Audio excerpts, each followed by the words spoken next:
Во над 50 населени места во Македонија водата не е безбедна за пиење, а листата расте секој ден. Гостивар, Крушево, Валандово, Булачани, Пласница, Лешок, Преглово, Маврово, Рич, Белотино, Башино село, Елшани, Велестово, Ново село, Сушица, Зубово, Државо, Гарани, Шутово и уште многу други места. Во Гостивар има ризик од епидемија на жолтица. И власта повторно задосни со реакција, иако председателот Филипче уште пред 2 недели алармираше за ризикот од жолтица. Власта дури вчера излезе со препораки за превенција и откривање симптоми. Се уште не се објавува извештајот за вода во Гостивар.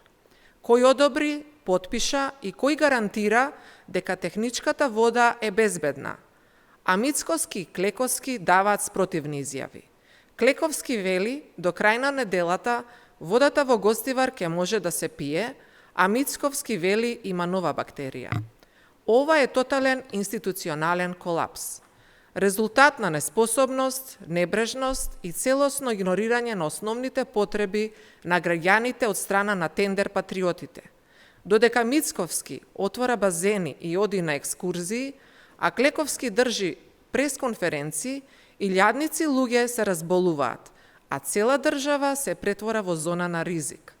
Пола Македонија е без безбедна вода за пиење, а одговорен се уште нема, ниту еден. СДСМ бара итна и целосна одговорност, политичка и кривична, јавно објавување на сите анализи и причини за загадување на водата, итна интервенција и обезбедување чиста вода за сите засегнати населени места. Македонија не смее да биде држава во која основното човеково право, чиста вода за пиење, е луксус.